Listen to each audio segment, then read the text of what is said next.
don't let me ramble on too long, especially. Oh, we're on. Oh, well, Forget Rick, everything I just said. I don't see that being just like the last two times you are a fan favorite. So I don't see anything happening but people loving you like always. Oh, and It's I a love love the people. fest. Isn't that right? Yeah. No. We're getting all up in our feels here, YouTube. How are you guys doing? Good? Excellent. It's good to see you.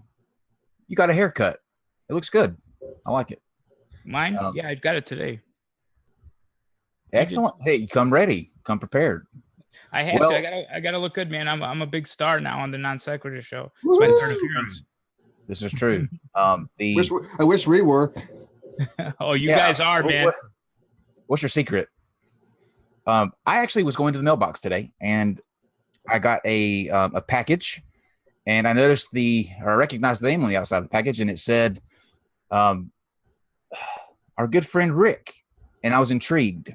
And then I remembered that the first time we had Rick on, funny story, he was wearing a shirt and kind of played like a trivia question, see who could get. What did your shirt say exactly?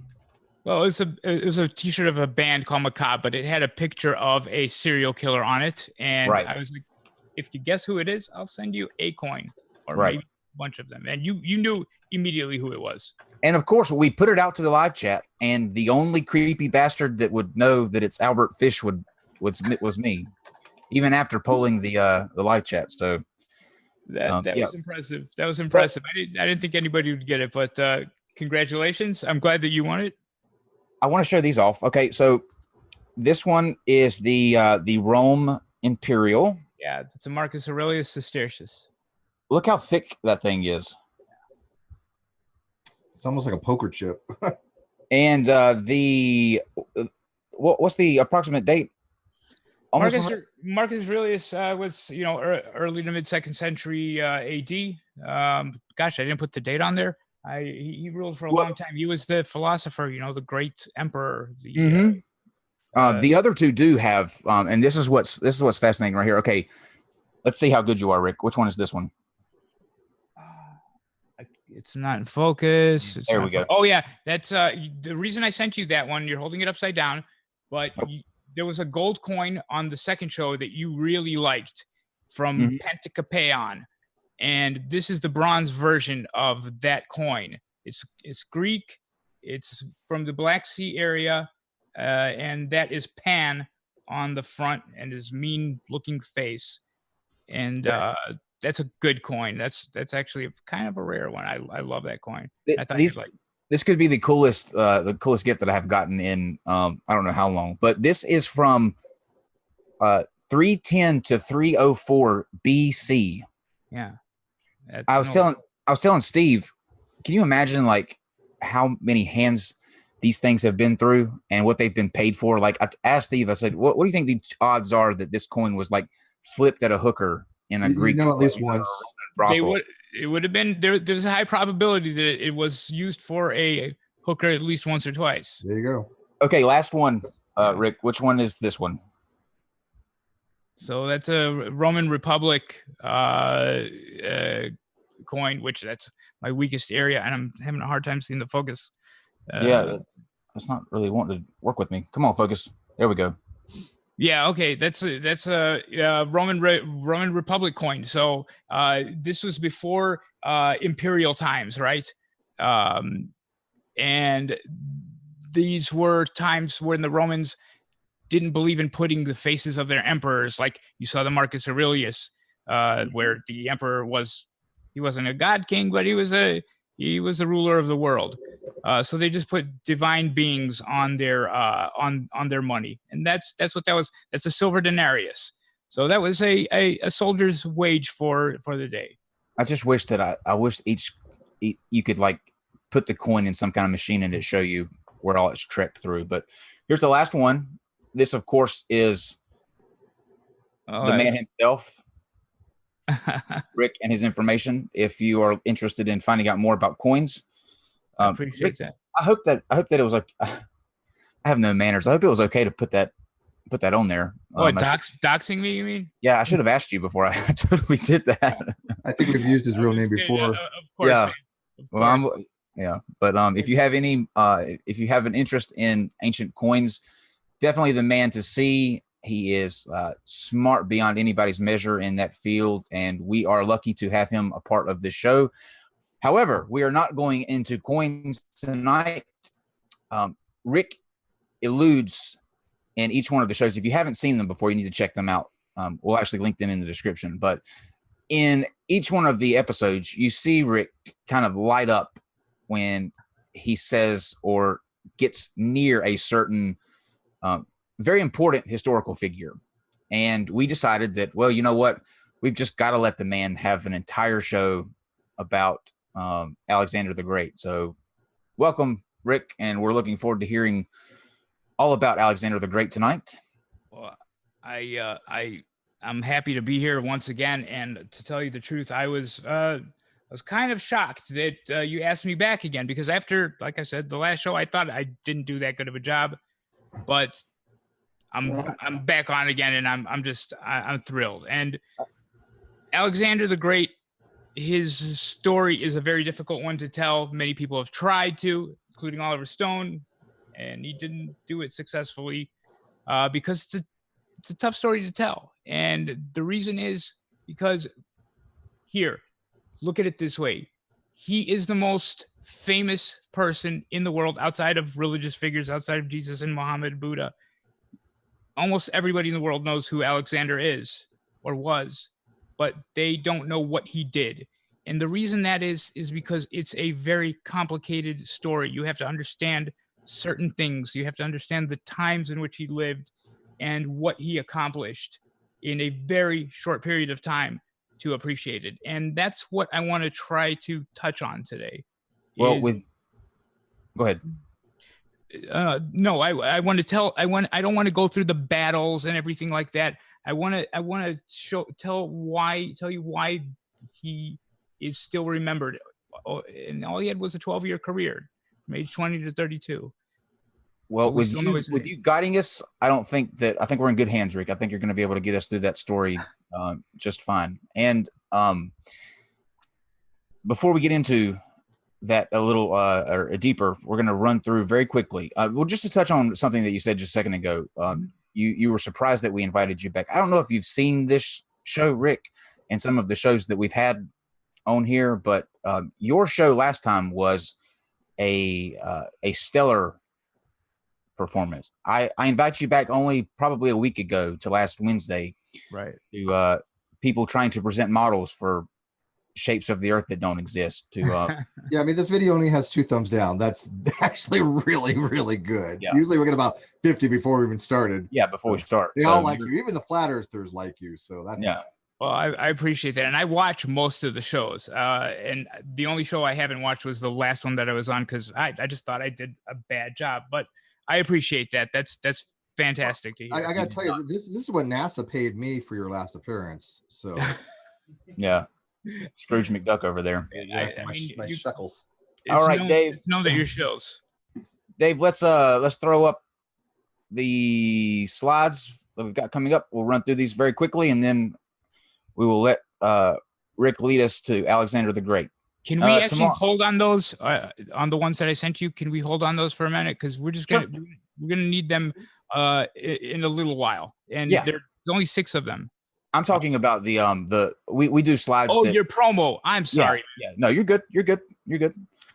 Tomorrow we have the guy that everybody is waiting to see, myself included. The anti-viralist, as I call him, the gentleman that does not believe that viruses exist, thinks that anything that you've seen closely resembling a virus is CGI. Actually, I just found out the other day that Steve is CGI. So you could tell. Yeah. Makes sense. I'm procedurally generated as we go along. Absolutely. It makes you wonder, doesn't it, that if NASA is able to make such good CGIs, why aren't they like trading secrets with Hollywood or anything like that? Yeah, they were able to do it in 1969, for Pete's sake. I mean, it's outrageous. Yeah, the technology is good. That's 50 years ago or something that they could have developed all that for definitely would have made like newer Star Wars better. It's I don't even know what to say. But anyway, that will be on Ideology tomorrow with myself and KC, and we have a immunologist. I got it again, Steve, joining us, and there will be an after show following that because that's going to be a rather contentious, I think, debate. So Steve will be hosting the after show on his channel. So prepare for 4 or 5 hours of these two mugs all night long. It's gonna be a long night dealing with virology. Yeah, it's gonna be fun. Whatever that is. So then August the 2nd, that guy, not much. August the 2nd, we will be having a debate a debate on should drugs be decriminalized. And Steve, you were the hand that kind of set this up. Do you know off the top of your head who our two debaters are going to be? I don't. Well, I kind of do, but hang on. I want to get you the right information, so I'm going to check. Okay, we'll come back. We'll come back to that. On August the 3rd, which is Friday, Adam Kokesh, who is running for president in 2020 on the Libertarian Party, he's got a decent shot to be that party's candidate. All signs point to right now. So we're going to be talking with him about freedom, liberty, and why it's in jeopardy, and how taxes are theft, which I don't see how that's the case, but nonetheless, we'll find out. August the 6th, which is Monday, Dr. Griffith's husband will be joining us to go through the King James Version of the Bible and how it got to be the King James Version of the Bible. Then after that, on the 7th, Prophet of Zod will be having a debate with modern day hysteria on the justification for believing in God. And that's going to be at 5 o'clock Eastern on the 7th, not our usual 8 o'clock. And then finally, the last two things, Bunty King and Vadim Newquist, who is the slave to creationist cat, we'll be talking about freedom of speech on the 9th. And then another exciting dive into the world of what the fuck and should not have ever been a thing. Christians against dinosaurs and how fossils were planted to confuse. What was that, Rick? By the devil. They were planted by Satan. No, this is worse. This is by a secret organization. Oh, really? Yeah, people actually going out and somehow putting in these fossils in situ. I'm not quite sure how that works, but it's going to be interesting. I'm pretty sure it doesn't work, and that's why. I'm pretty sure under no circumstances does that work. None. So that's what you've got coming up. We just added a little bit ago Black Label Cop Watch, who is a really big First Amendment auditor. Steve and I have been talking about this movement, I guess, for quite a while. And he and Aaron Ra will be joining us on Friday the 17th. So we will be going through all of the quips and issues and support and all of that we have with First Amendment auditors. So. And it's should the drug use be decriminalized? The two people's names are Kevin and Steven. I don't know how to pronounce the last name. They are people that I've known from Facebook. I don't know them exceptionally well, but just by arranging this, it seems like they know enough about the topic to actually have a decent discussion or debate on it. So yeah. All I'm saying is the theme of this week is bring your guns, grab hold of your liberty, fuck viruses, and do all the drugs you want. Drugs and guns, always a great combination, right? Absolutely. Sounds like a utopia to me. Absolutely.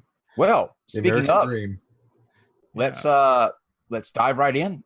Rick, I'm going to let you introduce yourself and what you do, and that N word that I can never pronounce that you are a master of, and then we'll get going.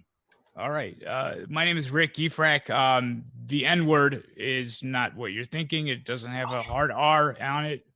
It's a numismatist, an ancient numismatist, which is I deal mostly in archaeology of ancient coins. And I've been doing this for a long time, some 30 years. I got interested in it when I was a kid, and it's evolved into you have to learn the history behind ancient coins, Greek history, Roman history, Judean history, particularly. And there are many stories that coins tell.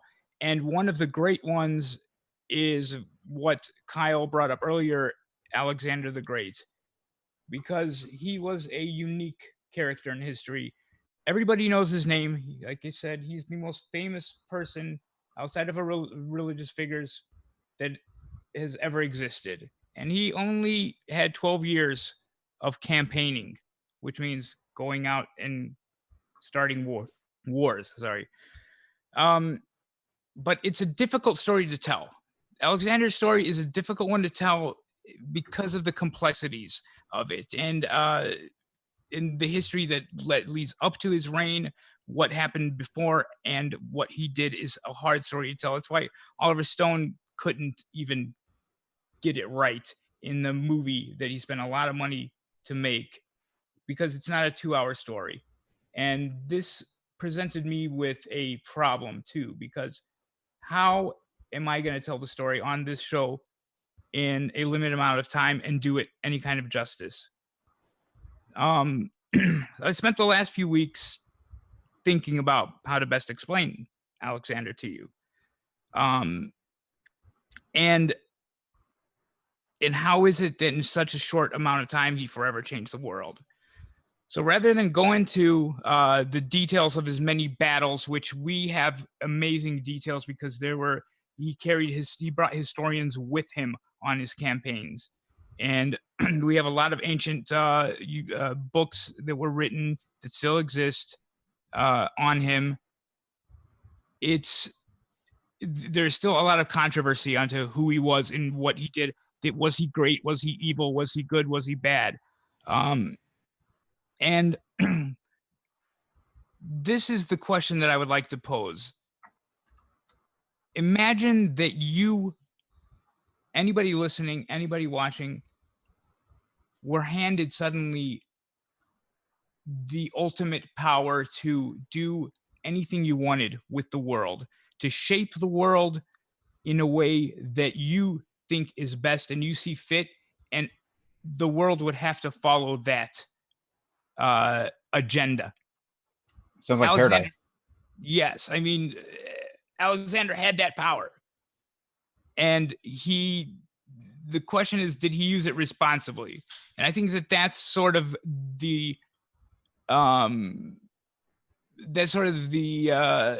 area that I want to get into is, did he do the right things in his short period of time? And what would you have done differently? What would you have done the same? Because we lived it was a very different world back then. And considering what it was, I think he did a pretty good job. In a short period of time, he didn't get to finish the job because he died at the age of 32 in 323 BC. But he forever changed the world more than anybody ever has, outside of religious figures.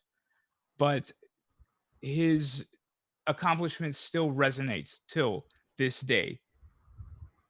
And I can relate a little bit to him, Rick, because I just turned 32 2 weeks ago, and I felt like dying that day as well.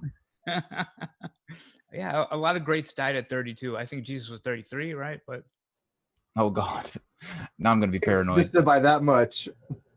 When Julius Caesar was 32, he had seen a statue of Alexander the Great, and this was, nearly 300 years after Alexander was already dead. And they said that he was brought to tears because Julius Caesar was the age that Alexander was at the time when he died. He said, "I've accomplished nothing. I've done nothing with my life." And that kind of gave him that spark to accomplish what he did. And he's another man that changed the world. Can I say this? Then I'm actually very depressed now, because we're talking about two 32-year-olds. One was Julius Caesar, who was the emperor of Rome, and one is Alexander the Great, who conquered the world.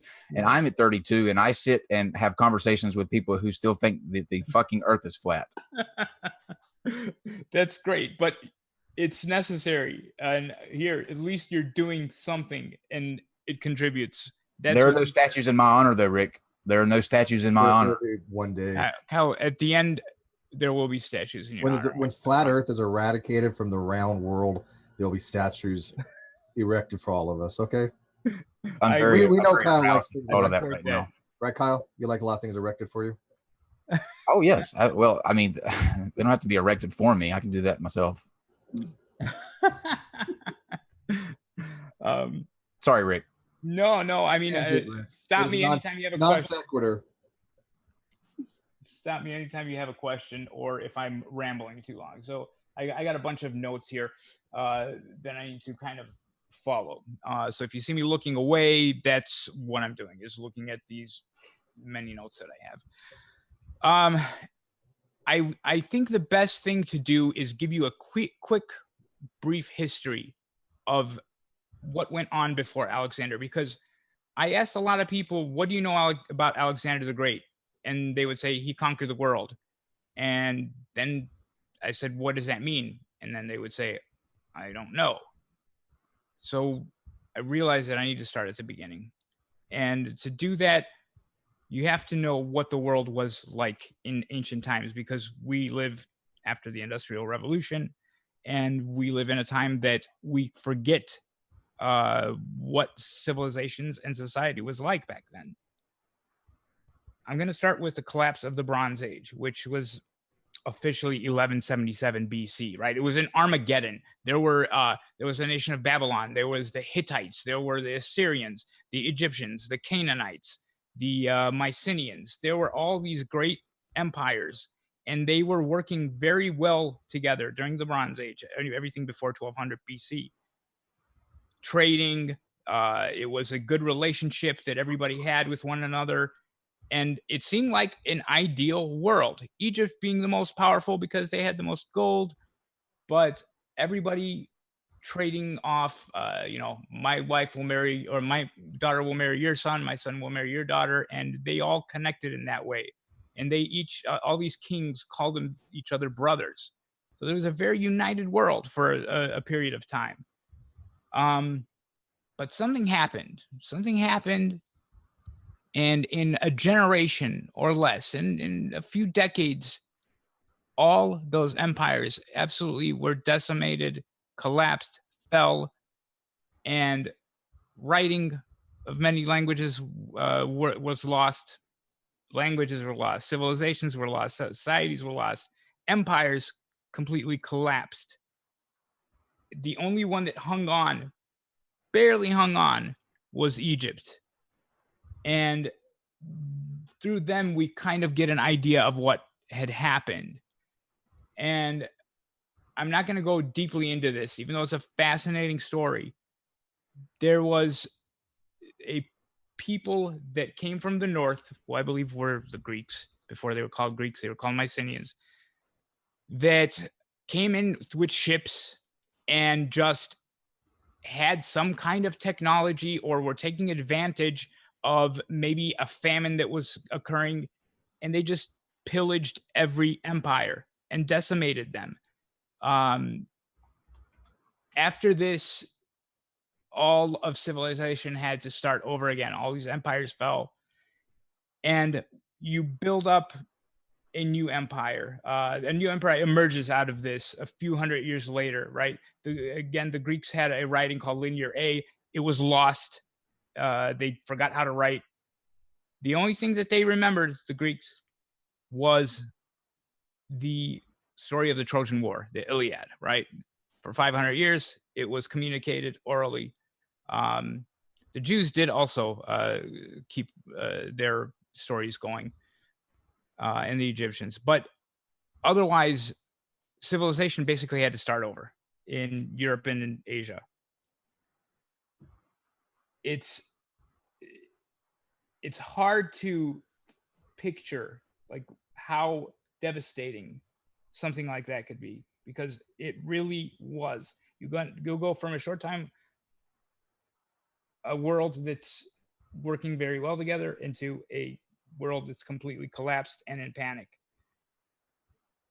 Over a period of a few hundred years, civilization starts to rebuild, and you get this Greek empire that's very small, and they form in individual city states.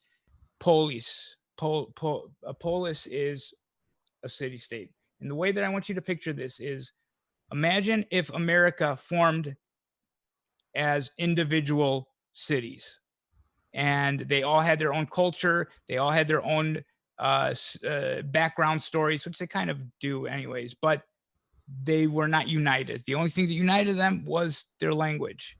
That's what Greece was. It was about 1,000 of these little city states that were autonomous, and they fought each other constantly.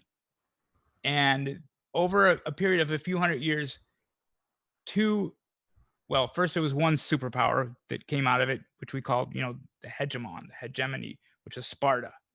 They put all their effort into being soldiers. They didn't work. They didn't have to make food. They had slaves called helots to do that. And 300-400 Spartans was enough to get a town to capitulate or to do whatever Sparta wanted. They used that power very rarely, on very rare occasions. Now, then suddenly in the 6th century BC, another city-state tries a different approach, which is Athens. Athens starts to go with the approach of, we are the thinkers, we are the philosophers, we are the scientists. We don't we invent democracy, which they did, and all these great things that Western civilization has now was invented in a little tiny city called Athens. However, there was constant fighting within Greece, and this is the inevitable situation that you will get into if you give autonomy to, let's say, every state in the U.S., right? That's why I thought about it. It's like, well, if every state in the U.S. had, its own laws, its own rules, no federal law, a lot of people think that'd be great. But you would eventually get what was the Peloponnesian War in 431 BC, and it was horrific. And I'm making a point here by telling this story. 431 to 404 BC, Sparta and Athens went to war. Part of Greece allied with Sparta, part of Greece allied with Athens. And all they did was decimated their economies, decimated their people. They got more and more barbaric as time went on. And it was a horrible, horrible event that occurred to all of Greece. In the meantime, up north, northern Greece, you can call it, was a little, well, it was a big city that nobody really cared about or paid attention to, called Macedonia. They were still ruled by kings, which the Greeks saw as very primitive. And it would be the last place that you would think that a new superpower would come out of, but it did. 356 BC, some 40, 50 years after the Peloponnesian War ended, which, by the way, Sparta ended up defeating Athens, and that changed the course of history to some extent. But Philip II was the king of Macedon. He inherited that position. It's a little more complicated than that. And he had a son named Alexander. Now, Philip, when he was, I believe it was 16 or 17, was taken to a place called Boeotia in Thebes, which is in central Greece, as a hostage, which was, they treated him well, but it was like, you owe us money. We're going to take your son, the king's son, as a hostage. And he saw in Thebes this guy named Epaminondas, who started to work on developing a new military tactic, a new way of fighting. Philip was absolutely intrigued by this. And Epaminondas was killed in battle, which is horribly sad. If you know who the guy is, he's very beloved. But Philip took these ideas that he learned and brought them to Macedonia. And one of the things, the biggest thing was, you went from about an 8-foot spear to an 18-foot spear. You went from 8 people deep phalanx to anywhere from, I think it's 16 to 40 deep. And it changed the way that war was fought, and it could defeat anyone.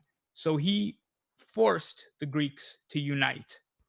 Philip forced the Greeks to unite into one, I guess you could call it superpower, because for hundreds of years it was said that if the Greeks could unite, they can conquer the world. It was Persia that had the power at that time. It was Persia that ruled the world. And this is where you hear about Persia trying to go into Europe. 490 BC, the Battle of Marathon. The Greeks fought them back. 480 BC, that's where the Spartan 300 story comes in. Great documentary. Yeah. Yeah. The movie was, it was frustrating, but I still love it. Xerxes was badass. I don't care what anybody says. Yeah, it was. I own the Blu-ray, so I can't say anything. I love it. So and there were two other wars that were fought. I mean, that the Battle of the 300 at Thermopylae was just a small part in this whole, in this big war that the Xerxes had spent a few years trying to put together to get into Europe. But the Greeks won, and democracy won, and Athens won. The world would be much different today if that hadn't happened. I mean, people don't realize how important the Greeks were in defeating the Persians. But the Persians did come into Athens and burn it down. And they burned down the temples. They burned down, all the things that mattered to the Athenians. Eventually, and I'm skipping forward again, Philip, the father of Alexander the Great, had developed this incredible military. And he wanted to throw a sort of party, a parade to commemorate the gods and himself. He had statues of 12 gods brought and a statue of himself built. They were going to make this great, festival and a procession, marching these gods out. He comes out through this corridor. He's about to be introduced to the theater, everybody that's seated there. And one of his guards comes up to him and stabs him and kills him. Whoa. And runs away. There is a horse waiting for him up on a hill. And Alexander gives chase with a few friends, and they catch the guy and they kill him. A lot of conspiracies came out of that. They said it was Alexander's mother. It was Alexander because he wanted to be king. He wanted to take power. And you can imagine that the whole world was talking about why did Philip die? Is there any validity to any of those? Validity as far as historical validity. I mean, we have Philip's. We have the firsthand writing. Well, I'll get into that in a second. But we know we have his tomb. Well, I mean, could it? I would say, like, the validity in terms of, could it have been actually Alexander or Alexander's mother that had that happen? We don't know. That's the thing. Just like then they didn't know, we still can only guess. I mean, everybody would have had a motivation to do it. And there was a story that the guy that killed him was at a party a few nights before, and he pissed off Philip, I think, for some reason. And Philip had some of his guards rape him right there while they mocked him. Oh, well. Yeah. Now, if that's true, then I'm sorry, Philip. Yeah, you got what was coming to you, buddy. Philip was an asshole, no doubt about it. But he did something that nobody else could do. I mean, he was a badass. And he came in he was at the right place at the right time, kind of like Alexander was. So Alexander's 20 years old when this happens, and they declare him king. And now it's like, what is Alexander going to do? he decides he will go and get into Persia, which was the main force. Like I said, they ruled over everybody, and he was going to exact revenge for what they did to Athens 200 years before. And he was going to free the Greeks of Asia Minor because they were under Persian rule, and he was going to become the new king. Not an easy task. It was laughable at the time. I'll pause really quick because there's a few stories that are short that I should tell about Alexander in his youth. Is that okay? Or do you guys have any questions up till now? No, I'm enthralled right now. All right. So it's important to understand why Alexander was the man that he was, and why he accomplished the things that he did. And I'm probably repeating myself in saying those last two sentences, but there's a story that the historian Arrian writes. There are four main ancient historians that write about Alexander. There's Arrian, Plutarch, Curtius, and Diodorus of Sicily. Arrian writes the most thorough, detailed book on it. Now, none of them were primary sources, but they used primary sources because Alexander, when he eventually went into Asia Minor and into the Persian Empire, brought historians with him. He knew what he was doing was important. He brought, and one of those historians was Aristotle's nephew. So going into his childhood, this is how he was shaped. As a child, and this is what the historians write about him, he was, everything that he did, he was the best at. If it was athletic, if it had to do with intelligence, he was great. He was not only great, but the best at everything that he did. And he was a genius. Nobody disputes that. I don't think that there's any doubt that he was something really, really special. I feel his pain. Yeah. Being special. No, he really, I mean, was it Plutarch that wrote, I think in the final sentences, it might've been Arrian that said, never had the world until then seen a man like Alexander, and perhaps never will it again. And that's a very true statement. So do you think, let me ask you this real quick. Do you think that by bringing his own historians, everywhere that he went, do you think that kind of relationship they had would influence how they would write certain events, or if they would, leave out the bad things? And very, very good question, and a very important question to ask. And yes, I'm sure that it was that they had historians that were there to propagandize.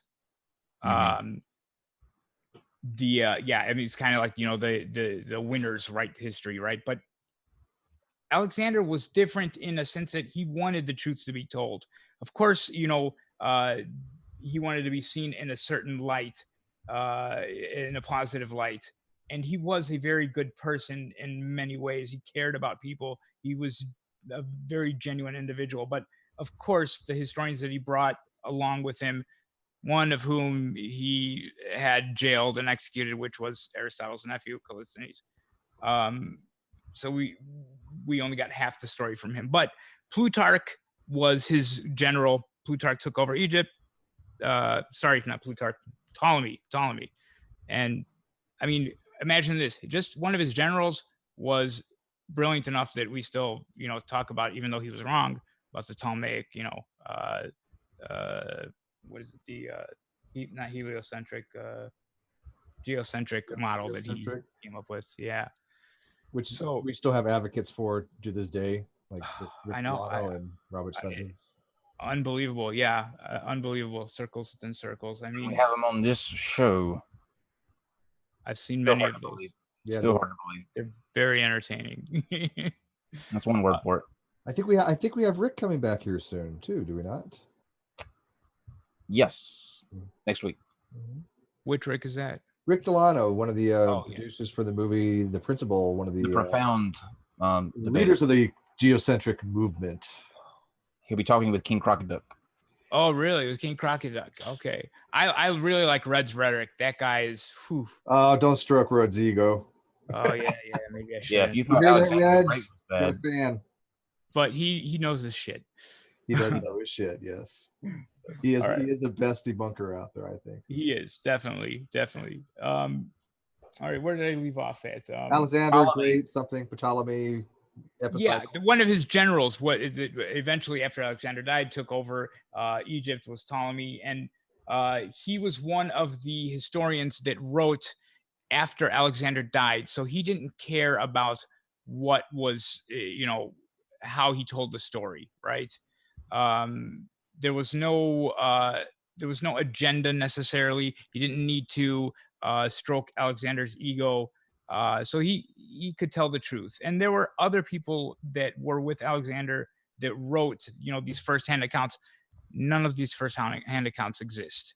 But there are, like I said before, with those 4 names, there are 4 historians that used the firsthand accounts and tried to piece the story together. So again, it was Arrian, Plutarch, Diodorus of Sicily, and Curtius. where are the first-hand accounts? Or what happened to them? If we could find those, man, that would be incredible. Because not only are those missing, but there were also letters from Alexander to his mother, correspondence that went on for like 10, 12 years. And people had claimed that they had it, and they were written down and they were copied. And that would have been amazing to find. And maybe one day we will. Sometimes things like that pop up. But the first-hand accounts just get lost. In the library? I mean, that's another thing. There were many libraries, right? But the Alexandrian library definitely would have had copies of the first-hand accounts, and probably had the originals.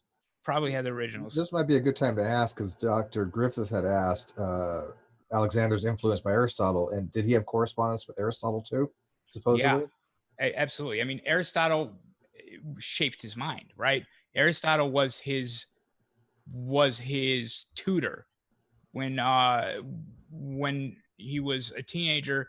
Philip, his father, wanted him to have the best education possible, so he brought in Aristotle. He had to pay a lot of money, because you have to understand who Aristotle was. He was not just somebody that anybody could bring in and, hey, I'll pay you, such and such amount to come teach my son privately.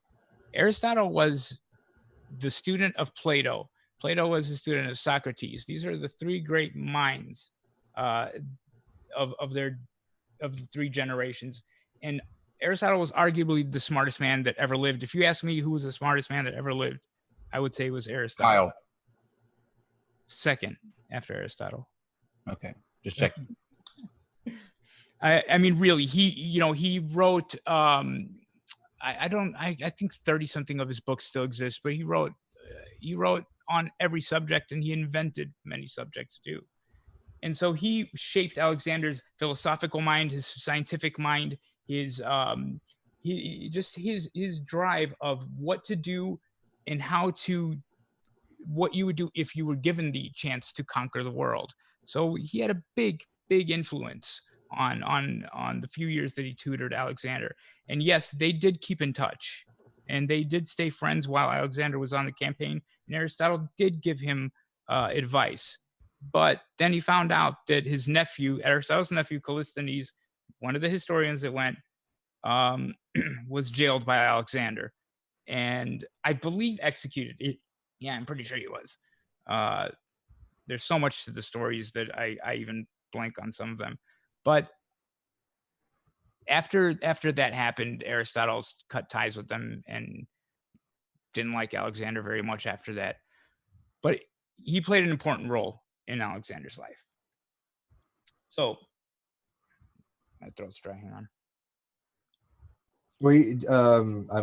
I had to look it up, but it seems Aristotle died like literally just before the end of Alexander's reign. He died in 322 BC, and Alexander's reign was until 323 BC. 23, yeah, a year later. So, yeah. Yeah, he died right a year after Alexander died. So Alexander's reign was 336 to 323. All right, I'm trying to get an idea of where to continue with the story. So we got up to his childhood, Alexander's childhood. There's a famous story, and I should probably tell it, right? That one day Alexander was 14, 15 years old, and they were having, there was a sort of an auction, let's say, where they were bringing out horses, and Philip, the king of Macedon, was there, and a guy said he had some special horse that he wanted to bring out, and he brought it out into the center of this amphitheater, and the horse was absolutely just mad, kicking, afraid. He just looked like a wild horse that had never been tamed. And Philip was really mad about that. He's like, what are you bringing me this wild horse for? He's not even broken. Little Alexander was sitting next to me. He's like, Dad, I want that horse. And Philip said, I tell you what, if you can get on that horse and ride it, it's yours. Alexander went up to the center of the amphitheater, grabbed the horse, whispered in his ear as the story's told, patted him a few times, and moved him. And the horse calmed down. Alexander hopped on top of him, rode around a little area, and rode back. The horse was absolutely fine. And his dad and his dad's friends were right there clapping, cheering him on. And his dad told him, Alexander, seek for yourself a larger kingdom because Macedonia is just too small for you. His greatness was realized back then. And the reason the horse was freaking out was because he saw his own shadow, and that scared him. It's just one of many little tidbits that we know about him. That happens with Steve a lot. I get a lot of tidbits. I like tidbits. I do too. I wanted to throw some in. Okay. I have to go up and pet his mane, and it's okay, Steve. It's okay. That's okay. He's got a great little mane there. Yeah, well, I don't like Kyle whispering in my ear for different reasons, though. Oh, you lie, you lie, you lie. Non-sequitur. Non-sequitur. Oh, wait, you got to... Whatever happened to our non-sequitur sound? You got annoying. Oh, really? I love that. Yeah, I love that too. I want to. Don't yell at me. I'm talking about the people in the people in the comment section. You need to stop that. We actually still read those? Hallelujah, because it's so fucking annoying. So mine, Scrooge. I don't know. I liked it. I thought it was hilarious. Maybe we'll bring it back then, just for you, Rick. Maybe a different sound. Maybe just at least on this episode, Rick's the guest and he likes the hallelujah sound, and gotta have at least one. Can we get what is that? Tyler Perry. What is the character that Tyler Perry plays? Come on. Medea? Yeah, can we get Medea saying hallelujah? Hallelujah. That'd be great. Or even better yet, the South Park take on that one. I don't know. that was a good episode too. Oh yeah, all of the episodes are good. Most of them are.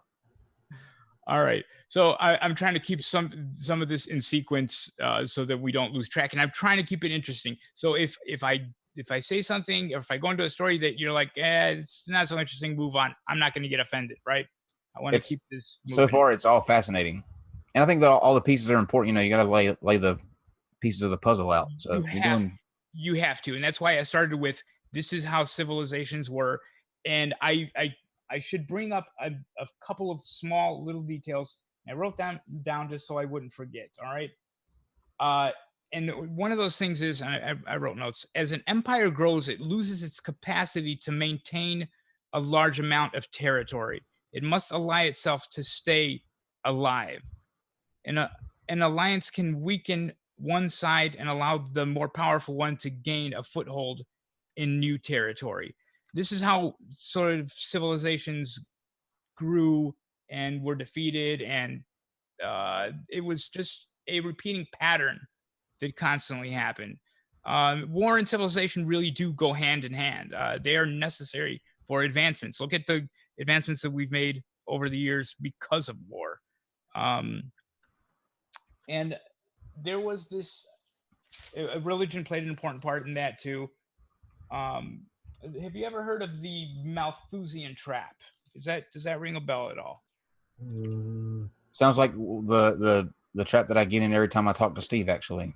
I'm not familiar with it. Refresh my memory if it's something that I've heard of before. It's not that well known, but I mean, it was a essay that was written by a guy named Thomas. I think I have it written down.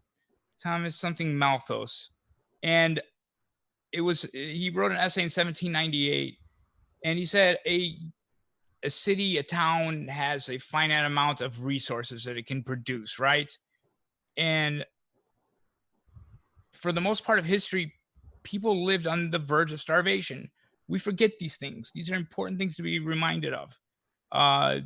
And a population's size depends on how it can feed its people, how much food it can produce. Because if you cannot produce enough food to have that extra kid, you're not going to have that extra kid, or that extra kid is going to be left to die.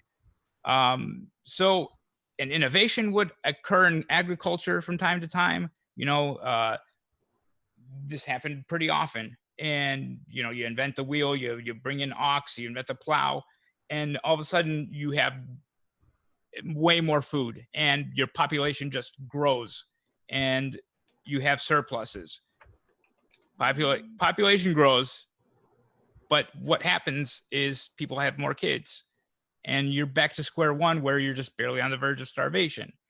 So this is called the Malthusian trap, and it happens throughout history. Now, the only way to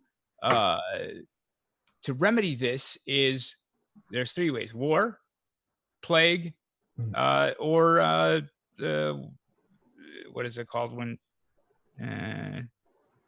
what is it called when you war, plague, disease, but there's when you don't get water.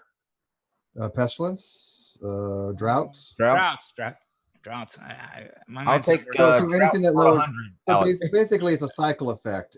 So as your population grows, you start using more of your resources, especially food. Start using more water resources, and then it's just a balancing that goes back and forth between lower population and higher population based upon the fact that these are very limited constraints on your population. Yes, that's you nailed it. You said it even better than me. And this was a cycle that had repeated itself over and over again until modern times, because we're no longer have to worry about plagues and pestilence. I mean, we have the opposite problem now. People are eating too much. People are dying from being overweight more than starvation. We have bigger issues like those times that Wi-Fi goes out. Oh man, I was in Tennessee and we had no Wi-Fi and it was horrible, man. Wars have started over that. I'll take a drought any day before no Wi-Fi. Yeah, I mean, obesity probably wasn't a leading cause of death back in those times. Definitely not. Or the Kardashians. That's the second leading cause of death. Yeah, I don't know. I don't know if would you take a plague? Would you take a plague over no Wi-Fi though? Absolutely, because at least while I'm suffering through that plague, I can watch YouTube videos. Yeah, you can entertain yourself, man. I'm with you, brother. I'm with you. So, I mean, this was, like Steve said, this was a pattern that repeated itself, right, over and over. And then when a war would happen, a plague would happen, suddenly you would have a few people that had all the things that the dead people owned, and you had it was actually a good thing in a sense. It was a horrible thing, but it was a good thing. And the reason I bring this up is because we forget that that's how the world was for thousands of years until the Industrial Revolution, right? And this also plays a part in what Alexander did by uniting the world. So back to Alexander the Great. His dad dies. He becomes king. He takes this already incredible army that is brand spanking new, that no Greek city, and the Greeks were the best army around the world as it was. And so the Persians wouldn't come into Europe or try to and couldn't defeat them. And he's like, fuck it. Let's go to Persia. Let's conquer them. They burn our cities down. We're going to go burn their cities down. We need a nice rug. What's that? We need a nice rug. Yeah. Yeah, a nice Persian rug, right? So they and Alexander had this all planned out. He must have had it. Nobody writes that he had it planned out, but he must have had it planned out because he was obsessed with the Iliad. He slept with a copy of the Iliad under his pillow. Aristotle gave him the appreciation for it. He took that book with him, and he saw himself as a modern day Achilles. Now, what happened with Achilles, right? He comes from the time of the Trojan War, Bronze Age, and he's told by the gods, you can live a full life and be happy with your kids and everything, live till 80, 90, but nobody will remember your name. Or you can die young in battle, but your name will live on forever. And look, 3,200 years, I'm bringing up Achilles. But I don't like either one of those options. I'll take that. Well, you're 32. That's why you're freaking out. Alexander had that mentality. He wanted to repeat exactly the actions of Achilles. So the first place he goes to conquer is in Asia Minor, and that is Troy, right? Troy still exists. The Persians rule it. They welcome him as a god king. They give him Achilles' shield, which he used in battle. It probably wasn't really Achilles' shield, but it was beautiful nonetheless. And that's where he starts his campaign.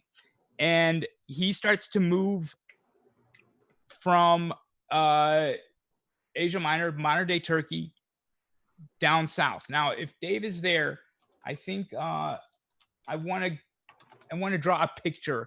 I want you to get an idea of what the territory looked like under Persian rule. And I think that is the first picture. Yeah, map of Mediterranean. If Dave is there, if he can pull up the number one map of Mediterranean, Black Sea, and Greece colonies. Yeah, you're not going to see it on this end. Right? Okay, but it's up there, right? Mm-hmm. Yeah, there's a slide up. Okay, so all right, Mediterranean. Okay, so this is, if I remember correctly, you can see that there is a the Mediterranean Sea and the Black Sea. This was most of the important world back then, right? The Greeks, as I think it was Plato that said, lived like frogs around the pond, and they really did. They loved to be around the seashore, and that's the area that was their prime real estate. The Persians then came along, and if you can go to photo number 2 really quick, this was their empire. This is what they had ruled for some 300 years, and they were united, but they were united to a king that forced them to fight. So, can you not get on the second one? If not, then it's not a big deal. I can work around it.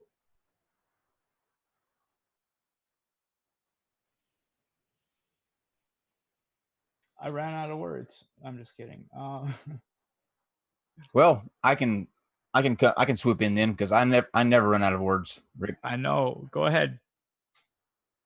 I'm kidding. I can swoop in. Can I read this comment real quick? Yeah. Please. I think you probably should hear this, Rick. Okay. Professor Games said, "This is a nice break from the dumpster fires of flat Earth, sim theory, and creationism. Real, genuine knowledge presented by good people without stupid. Thank you, NonSequitur Show." You're welcome, America. So there you go. Present it without stupid. That's actually a very good line. I appreciate that. That's music to my ears. I really do appreciate that. I'm humbled by that. Well, I wanted to give the basic idea of what, like, the Persians ruled so much of the world. It was the biggest empire until then, and they had millions of troops that they could assemble. Alexander didn't have that many, 40, 50, 60,000, but nonetheless, he crossed what was called the Hellespont, which is the bridge from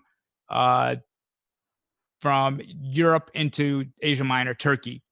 Started at Troy and worked his way down, right?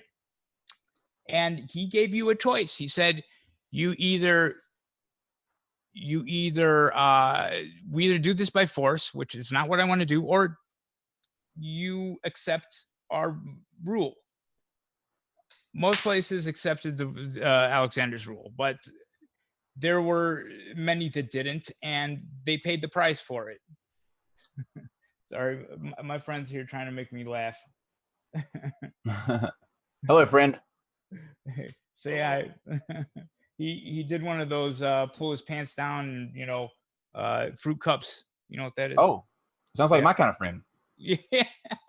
I haven't had a friend pull down their pants in ages. They told me they're gonna fuck with me. Clearly.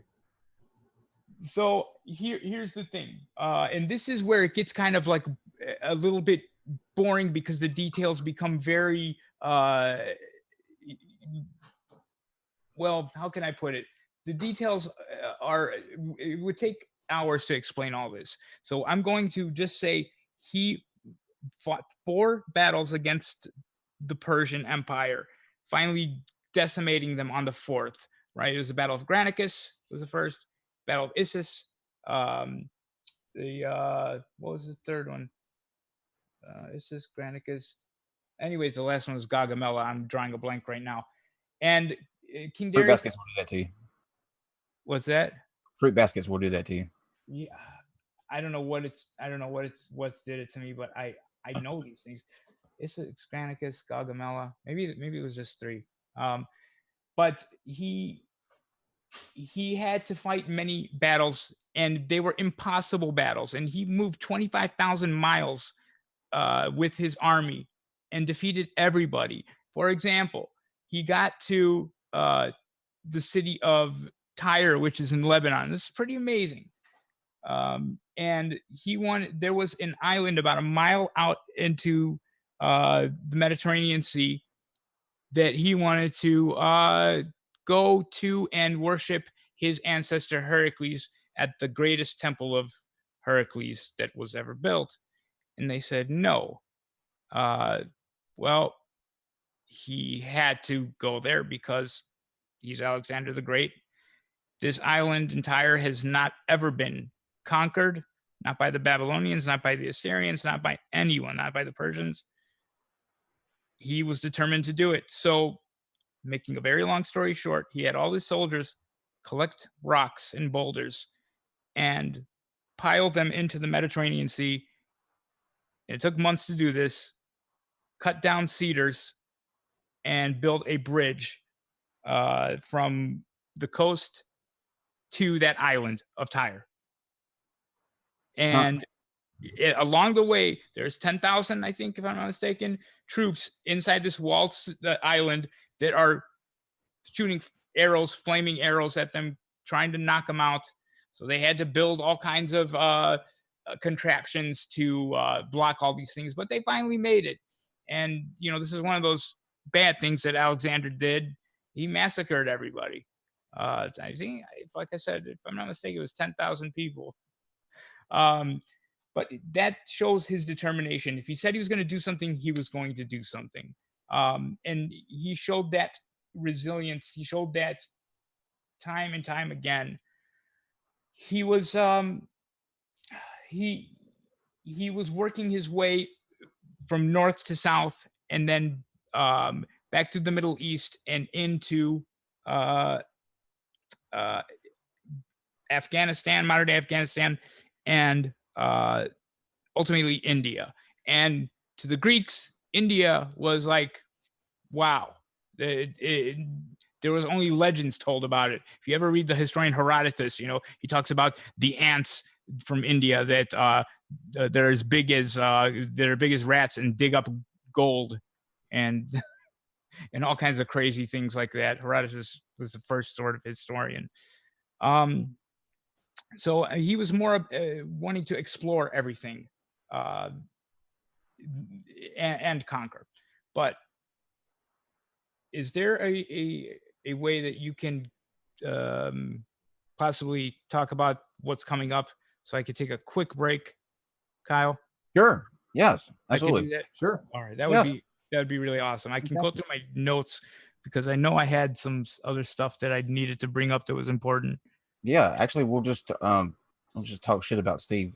Guys in the live chat, if you have anything that you've ever wanted to say to Steve, now is the time to do it. We're going to call this the Steve minute. That'll fill the next hour, so take your time. Right? Let it out. I got nothing bad to say about you, but I don't think that you exist. That's still debatable. It's still on the table, I guess. So He's CGI. Matter of fact, I just was over on another channel just saying hi, dropping by real quick because I saw them went live and I felt obligated to go at least say hi to them, although I couldn't stay, obviously. And the first thing out of like 6 people's mouth is, how do we know that's Steve because he doesn't exist? So I don't know.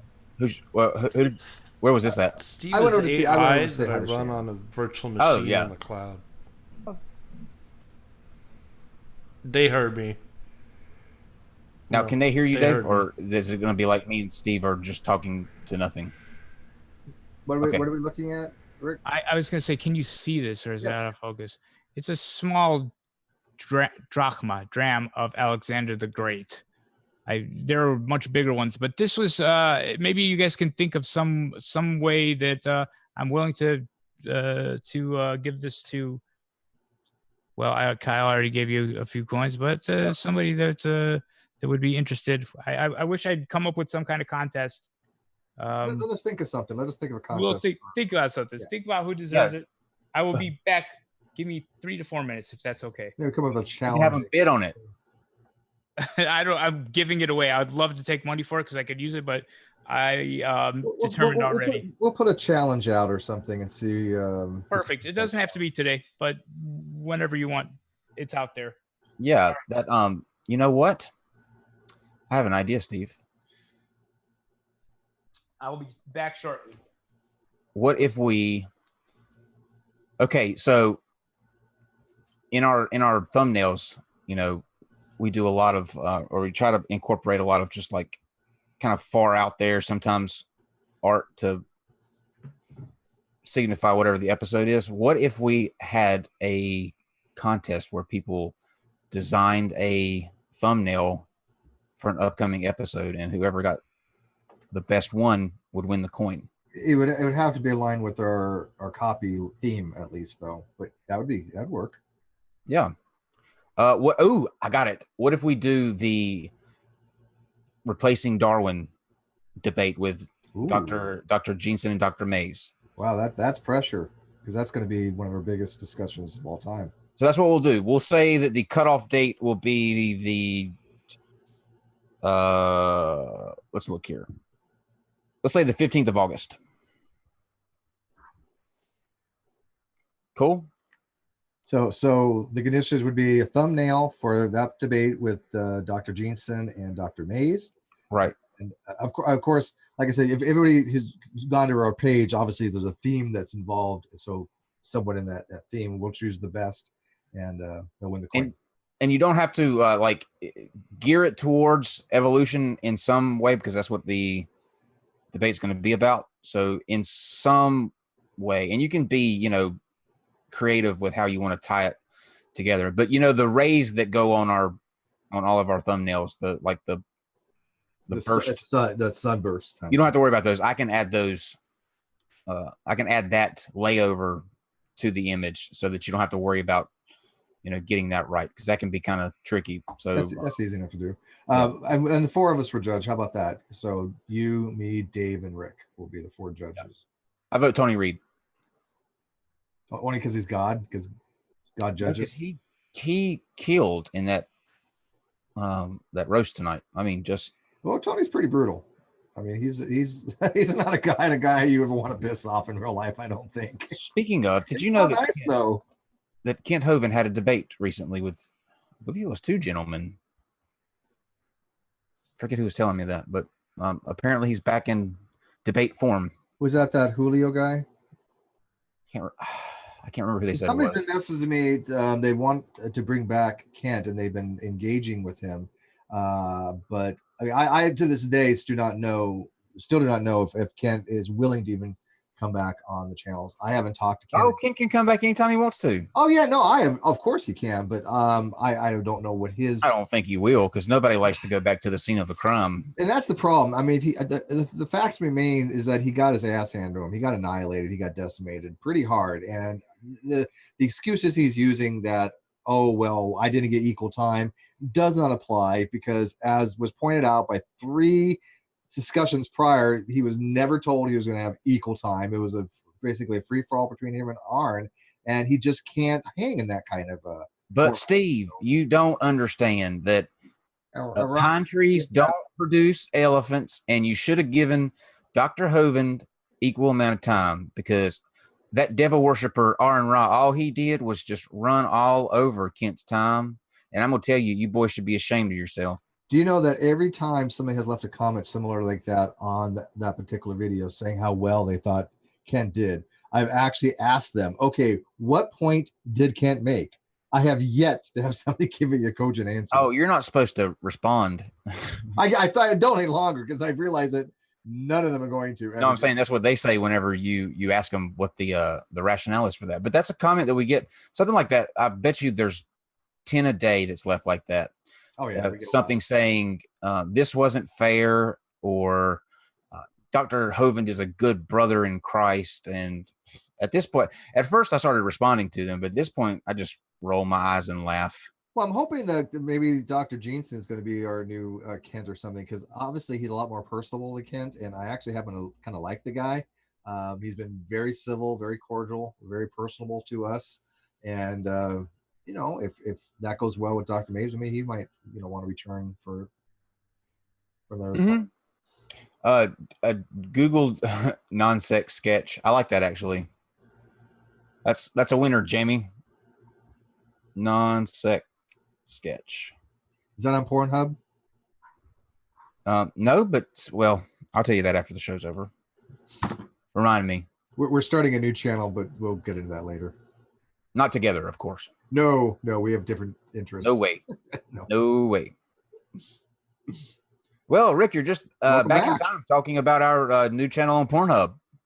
Oh, you have a channel on Pornhub? Mm-hmm. Oh, channels, because we have different. It's the not. Well, actually, this is the title of Steve's channel, the non-sex show. Yeah, that clothing for clothing.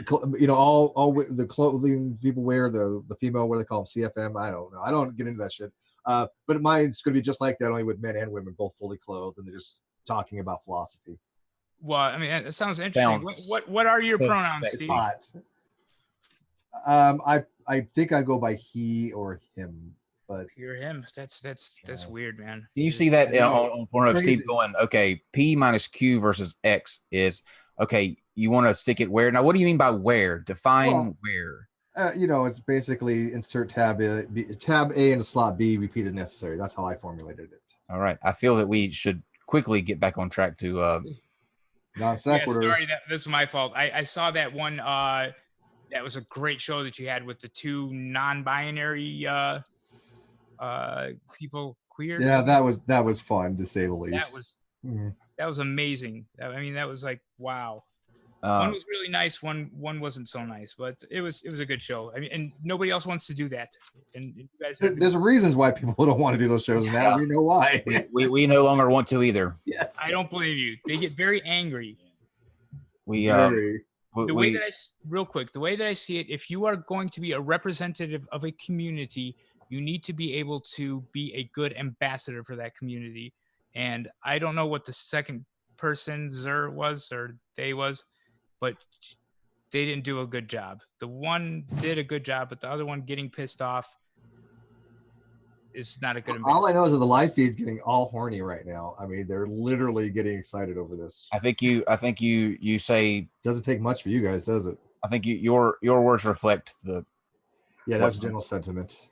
I hope it's not me. Maybe I hope it's me, but no, that was pretty well 99.9% of the overall. We touched on a controversial issue, and that's as as touchy as we're going to get on that subject. And it touched us back in more ways than one. We backed the hell away up from that, and we're going to stick to our flat Earth and crazy people that don't believe in viruses. Yeah, there's nuclear fallout after that particular instance. Not venture into that realm. Although I got to tell you, I honestly, and I hate to say it, I wouldn't have done anything different, but no, I don't think it was handled poorly on our end. I think we did great. Oh, that was great. I mean, if you're talking about that show, you Steve, you were awesome. You brought up the questions that needed to be asked. I mean, because we're all wondering the same thing. We don't know what they know, and they are assuming that we know these things, and they get upset because they have to explain it over and over again. But that's part of what being an ambassador to a movement is explaining it over and over with compassion, knowing that there's not. We have some similar dumpster type fires coming up as well, but tangentially to that. Given the option of having that conversation again, or spending 6 hours with George Lujack. George Lujack is my new best friend. Yeah, I could hang out with George. Oh yeah. Yeah, he's just stupid. That's all. He's not like mean or anything. He's just stupid. Get him talking about mutant babies that can do one-arm push-ups at. Oh, that guy, yeah. I honestly believe that a mutation meant that somebody was no longer human, that they somehow mutated to X-Men or something. That was his understanding of biology. And you know what? Educated in this topic. You know what's wild though? And this may I don't know, but Rick and Steve, Dave, how you guys feel, but believe it or not, we have already gone the hour and a half of the show. I know this was going quick. Slide 2. So, Rick, right? I will finish it up then. And, well, we do plenty of time to Yeah, here's the thing. How much do you have left to determine whether or not you can get to a point where you can kind of wrap up this half, and we'll bring you back on in a couple of weeks to finish off the second half, or do you want to try to? Or we can bring it back and we can talk about anything you want. Yeah, that's what I'm saying. It's up to you. Let's finish up Alexander right now, because like I said, I can go into great detail about certain things, but I don't think that it will be that interesting because people have tried it. Like I said, Oliver Stone's movies and documentaries have covered all this. So here is let's go into the final phase of what I want to ask your audience, what I want to ask you, and what I want to hear you chime in on, because this is the problem that I'm having with Alexander the Great. And this is a problem that he had as well with his own Greek soldiers, his own Macedonian soldiers. He was given ultimate power. He was given the power of a god. Like I said, he had nuclear weapons before nuclear weapons were invented. Not literally, but I'm saying that metaphorically. And is he responsible, real quick? Is he responsible for those obelisk Wi-Fi?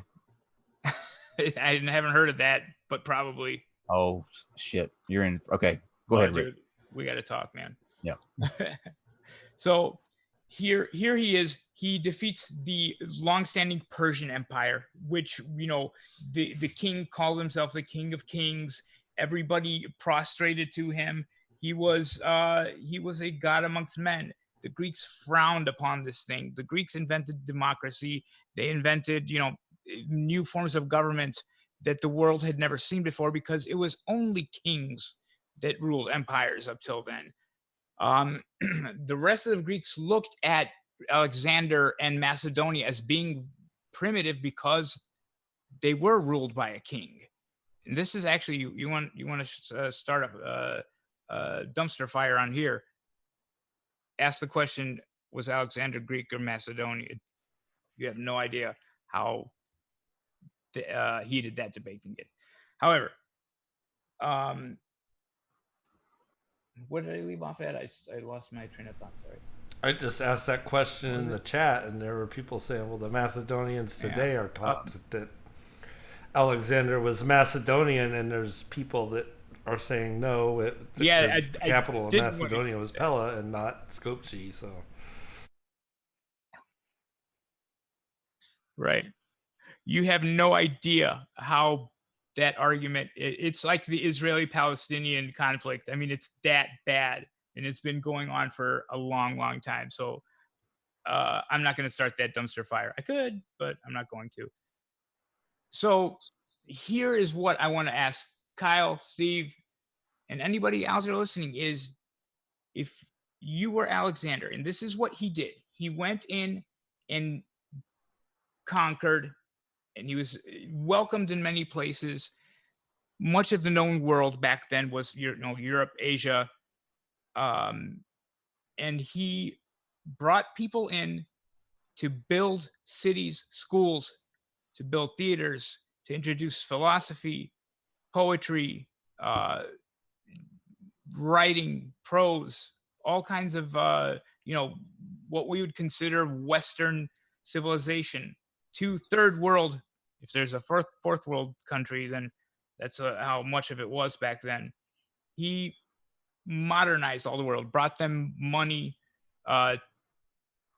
brought a sort of try to get rid of tribalism and united people. And as time went by, he came to respect these cultures. India, Bactria, the Persians, he absolutely ended up loving after them being the enemies of the Greeks for so many hundreds of years. But he started dressing in Persian clothes and adopted a lot of their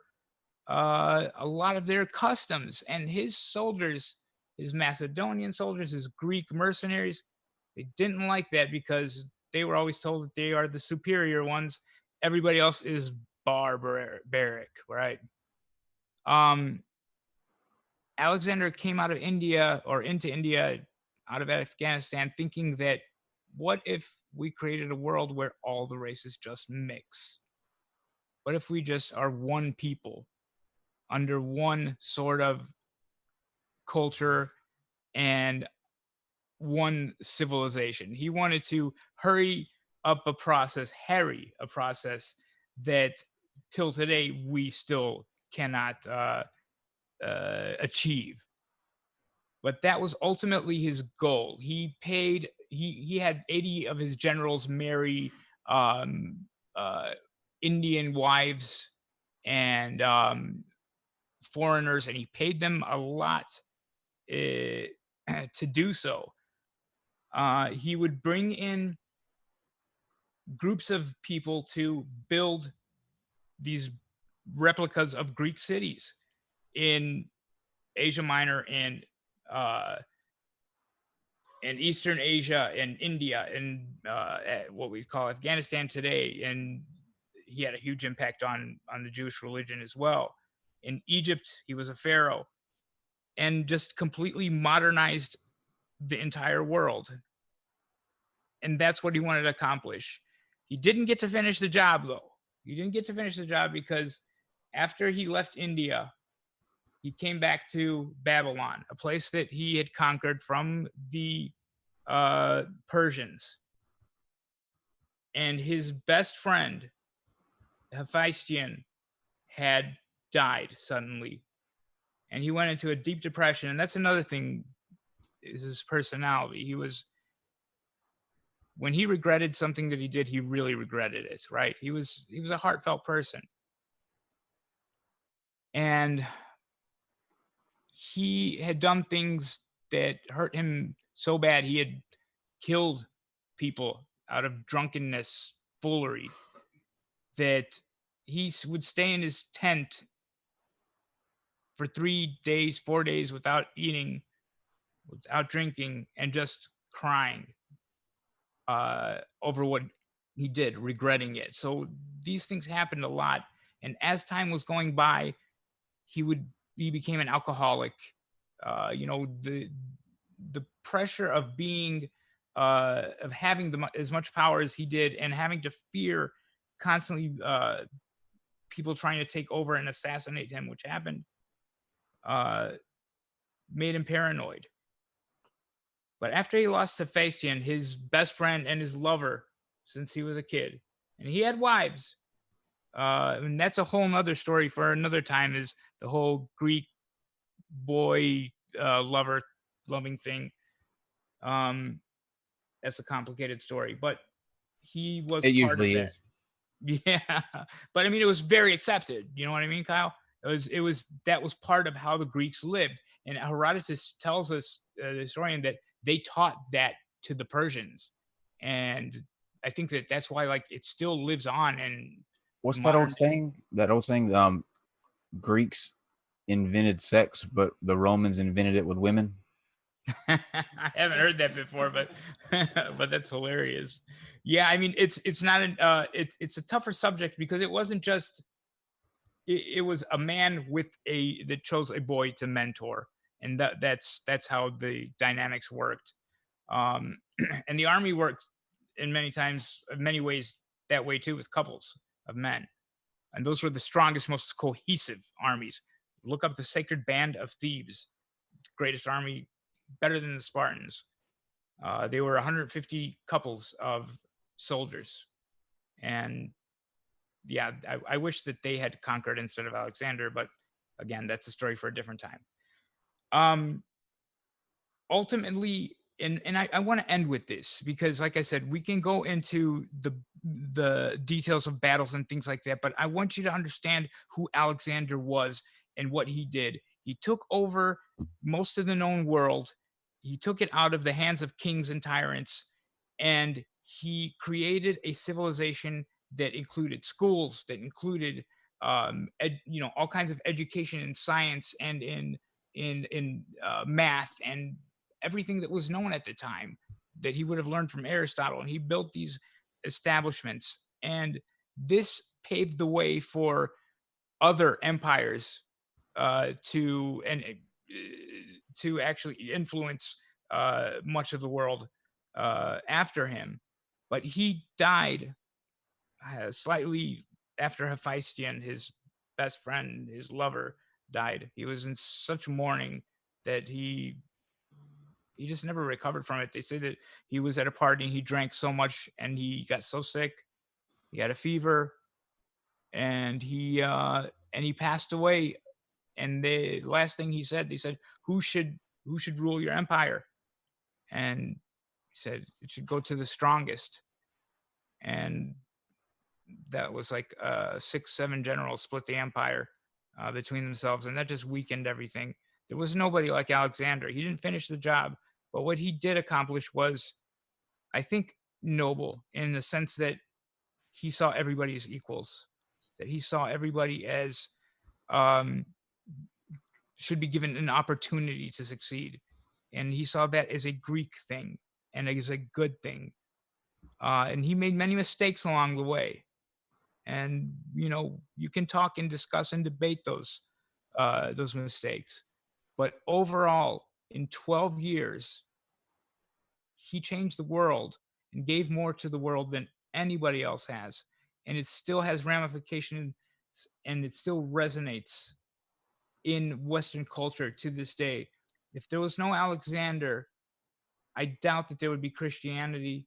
I doubt, maybe that's a good thing. I doubt that there would be a Roman Empire in the way that we know it. Um, it's he's a very complicated figure to wrap your head around, but I think overall, what he did is something that generations of other generals would not be able to accomplish, and he did these things in 12 years.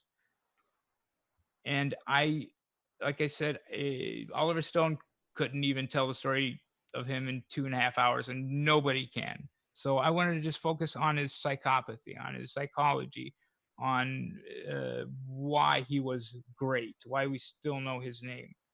And he was worshipped for 500 years until the rise of Christianity. We still don't know where his tomb is. They ruined everything. They did. Yeah, it was definitely prolific. I mean, I have a greater affinity for Aristotle for other reasons, but obviously for if there was going to be a person that unified all these different smaller countries and cities like that, it seems like Alexander the Great would be somewhere much better to have than what we were talking about yesterday, which was Stalin. Yes. quite a bit of a different mindset on how to rule, because he ruled with an iron fist through fear, intimidation, and just atrocities. I'll tell you who my go-to, I guess, military leader would be Napoleon. I think his story is fascinating. Fantastic. He's as close to an Alexander as you can get. Yep. And he admired Alexander. Everybody has. Crowned himself Holy Roman Emperor, got exiled, came back, took the army over, got exiled again. Right. Yeah, they stuck him on the island. I mean, he's a fascinating character too. But only 5'4". What? Is that true? I heard that that's not necessarily the truth. That he wasn't that small. I don't know. I don't think it was average for the time. Yeah, they're going based on there's two hats that he had, and there's one in one museum, and I forget where the other one is, but the hat is it's modified, so it looks like it would fit a smaller built person, but I think it was just the style that he wanted. I mean, there's no way to know, I don't think, how tall he was, but I think they paint him in that light because he had like that inferior that he needed to prove something all the time. So he's painted in a way of a little man with a lot to prove, but I don't think that's really reflective of how tall he was. It rarely is. I mean, those things are just invented afterwards. And again, there's so many stories about Alexander and people thinking who he was, what he was. And keep this in mind too. He was also this, the leader of his armies. He would, when his army didn't even want to go into battle because they were scared, he would go at it alone with his horse, Bucephalus, and he would charge, and then that would get everybody rallied up. He was also a great general. He was a man that his soldiers and people all around the world just loved. And that's another thing to remember. He wasn't just a general. He wasn't just this, genius. He was a unifier. And he was somebody that tried to create I guess, I know it sounds bad now, but a one world global system. And I commend him for that. I don't know if that's a bad thing. Right. I mean, it's inevitable, but it's got to happen, I think, organically. Eventually it will. But he advanced the world by forcing it. And he was a kind and compassionate man as well. People argue that, but I think that he is. And I'm glad I get to tell at least something about him. And if you have any questions or if I'm missing something, there are a lot of gaps because, like I said, the story is very difficult to tell. But you just have to come fill in the gaps. Most of it. I think you definitely filled in a lot of information that most of us had not been exposed to before. That's what I wanted to do. So thank you. Yeah, that's what I was trying to do. So Rick, since we've gotten Alexander the Great out of the way, where do we go from here? What does Rick have next on the table for us? It's funny that you asked that because I actually did think about this. Charlemagne. Glad you did. All right. So one is where I kind of started off was with the collapse of the Bronze Age, and the sea people, the whole Armageddon that actually happened. And we're still learning about it. We're still finding things out about it, that every empire collapsed in history and people and civilizations had to start over from scratch. That's an interesting story that I'm well versed in. Just to give it a little shout out, Eric Klein wrote a book called 1177 BC, and it's brilliant if you want to know more about it. The other thing is the Spartans. The Spartans are awesome. Third thing, I'll just say this one. This is probably the one I would like to do, is ancient military disasters, specifically the plague at Athens in 430 BC and something called the Sicilian expedition.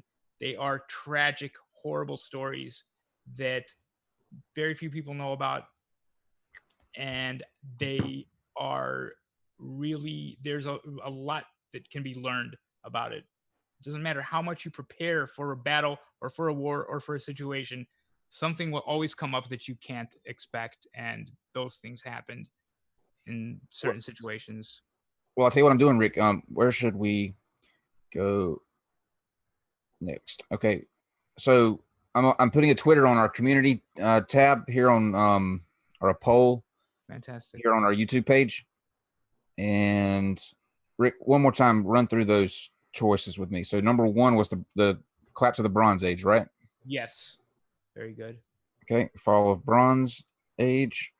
And 2 then number was 2, Spartans. the Spartans and their society, if you want to call them that. And 3 was military catastrophes. Ancient military catastrophes, yeah. Okay, cool. Steve, are there anything that from the live chat we need to wrap up? Well, if they have any suggestions, I mean, how many choices do you have? You have 4 you can do on Twitter. How many do you have now? Oh, I'm saying for questions while I'm finishing this up. I've got the no, they seem to want to know more about Sparta than anything else. That seems Most people, I think, would say Sparta. Yeah, but Sparta seemed to be a topic that was quite prevalent in the live chat throughout the discussion. Right, and there's a lot of the facts that are out there is what's important, because the movie 300 kind of like ruined it because it's great, but it's not true. It's not real. I haven't watched it, so forgive me. Rick. Wow, you got to watch Those it. are fighting words. I heard it's like blood and gore. I'm not really into the whole. It's phenomenal. It's phenomenal. One of these days I will watch it. I just don't really get into the whole chopping of limbs off kind of. Now you won't want to eat for like a month after you see guys. That's why I don't care for. I'm more into the sci-fi type movies. So I would surrender just from the abs. They're like they don't fake. have to brand us a sword or anything. Like just with an army like that. They airbrushed it. They are not. I have seen Gerard Butler's workout. CGI. Those are not airbrushed. That was really him. And great thing about Gerard Butler. This is why I love him as an actor.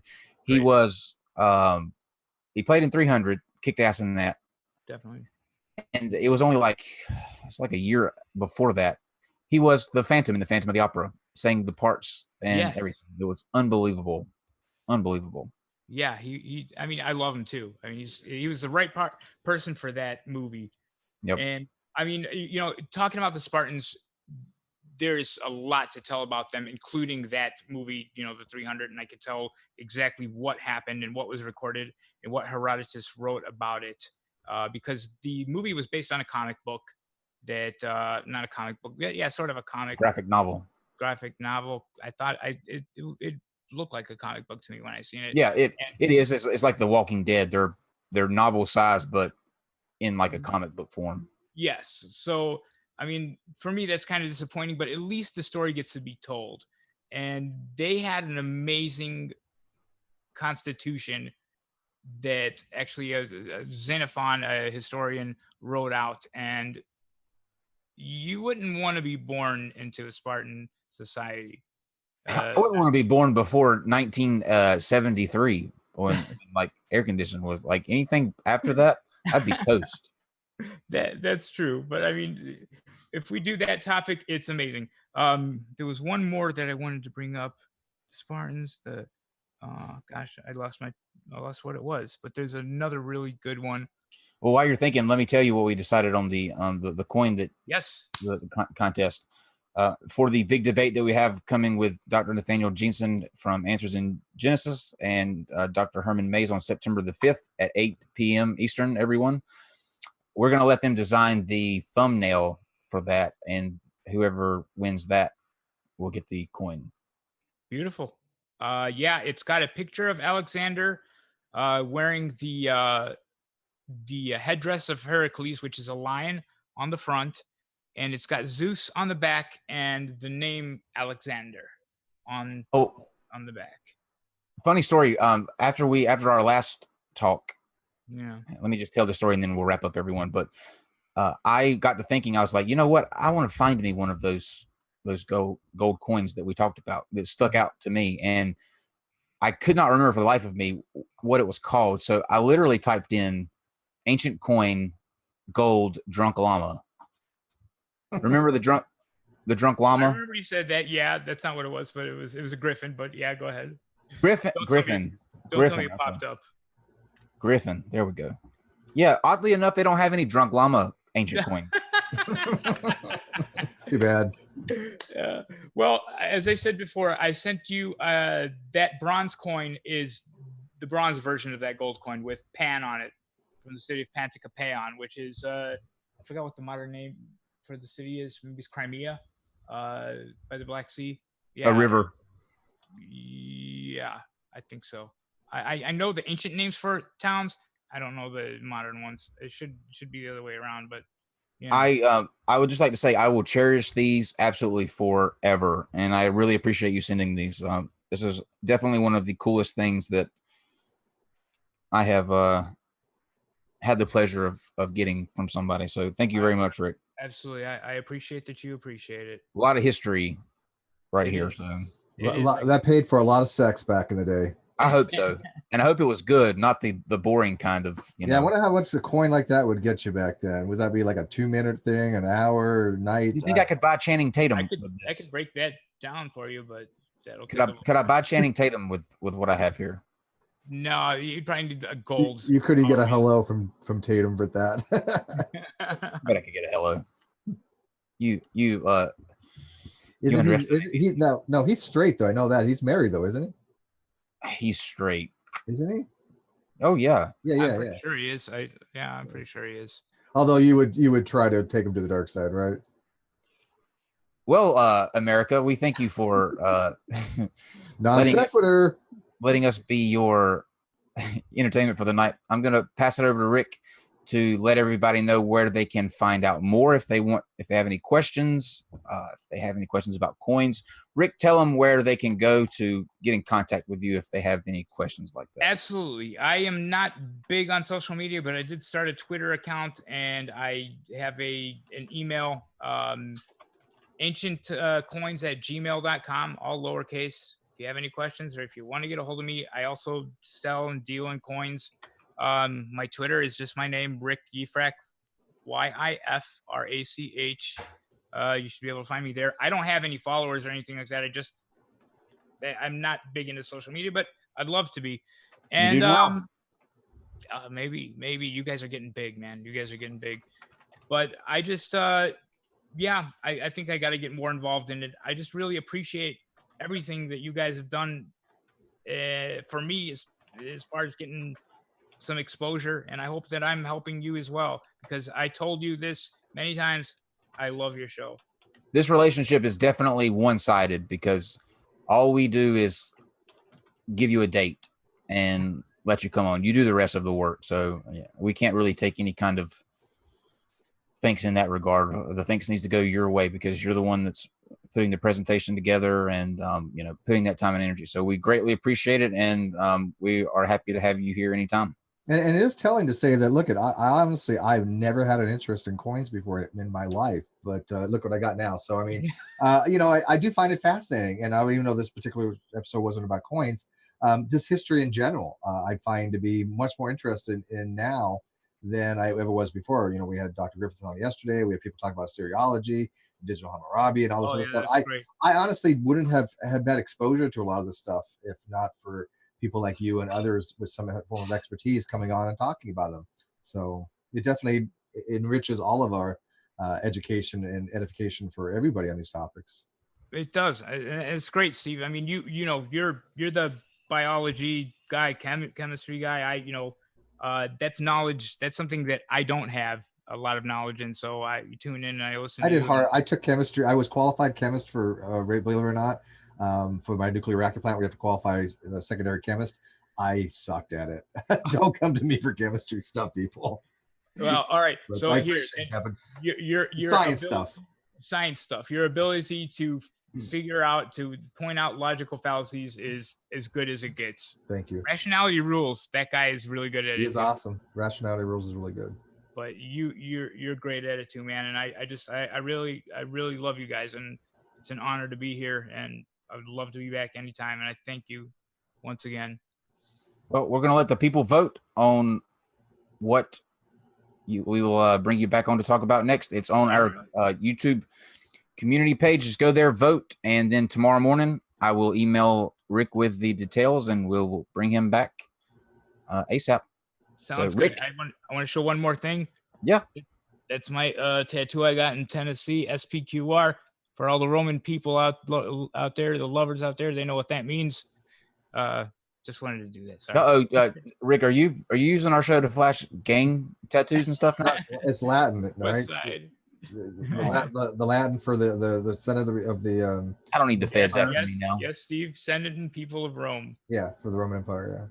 Yeah, awesome. Excellent. Well, thanks to Rick, thanks to Dave, thanks to Steve. I'm Kyle. Steve, what did we decide our awesome sign off was going to be tonight? I forgot. I didn't know we had one planned. I thought it was just going to be good night and see I think we did. tomorrow. I guess we'll just go with the you don't just go with the classic. Good night, America. Thanks for watching. Let's just do the good night, America. I'm Kyle Curtis. And I'm That's Steve McRae. I'm deceived, but And I'm Rick Yifrach. There we go. See, I think we got it, Steve. Non sequitur. Your facts are uncoordinated.